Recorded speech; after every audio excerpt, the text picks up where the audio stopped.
1925లో రాష్ట్రీయ స్వయం సేవక్ సంఘ్ మొదలుపెట్టినప్పుడు డాక్టర్ కేశవరావు బలిరామ్ హెగ్డేవర్ గారు స్వతంత్రం కోసం కొట్లేవాడు చాలామంది ఉన్నారు. హిందువుల యొక్క హక్కుల కోసం, హిందూ సమాజం కోసం పనిచేసే వాళ్ళు లేరు. అందుకోసమే నేను ఆర్ఎస్ఎస్ను ప్రారంభిస్తున్నా.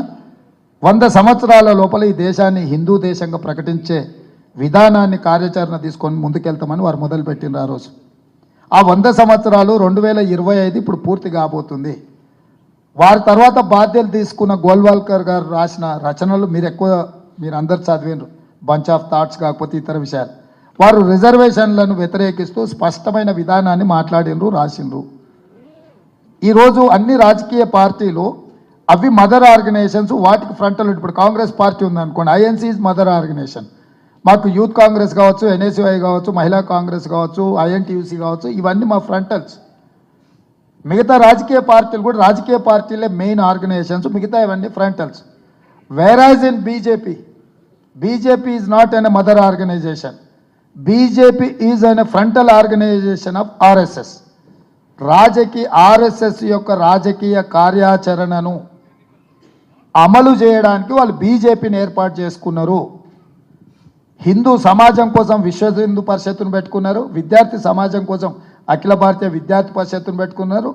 రైతుల కోసం బీకేఎస్ పెట్టుకున్నారు. కార్మికుల కోసం బిఎంఎస్ పెట్టుకున్నారు.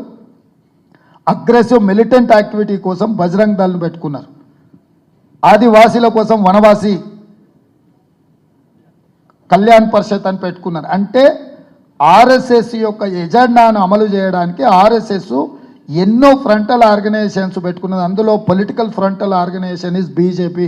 3 తలాక్, 370 article, citizen amendment act, uniform civil code, వీటన్నిటిని కూడా ఆర్ఎస్ఎస్ ఎజెండాలో ఉన్న వాటిని పూర్తి చేసిండ్రు. ఇప్పుడు మిగిలిన రెండు. ఒకటి రాజ్యాంగాన్ని మార్చడము, 2 రిజర్వేషన్లు రద్దు చేయడం. ఈ రెండింటిని అమలు చేయడానికి 2/3 మెజార్టీ కోసం ఇస్ బార్ 400 పార్ అనే స్లోగన్ తీసుకొని 400 సీట్లు వస్తే 2/3 మెజార్టీతోని సభలో పాస్ చేసి మోర్ దాన్ 50% రాష్ట్రాలలో ప్రభుత్వాలు ఆమోదిస్తే ఆ బిల్ పాస్ అవుతుంది. అందుకే 8 రాష్ట్రాలను ప్రతిపక్షాల కూటమిలో ఉన్న ప్రభుత్వాలను పడగొట్టి వాళ్ళు సొంత ప్రభుత్వాలు ఏర్పాటు చేసుకున్నారు. ఈ 2025 అనేది మనకు అత్యంత కీలకమైన సంవత్సరము. ఆర్ఎస్ఎస్ 100 సంవత్సరాలు పూర్తి చేసుకోకపోతుంది.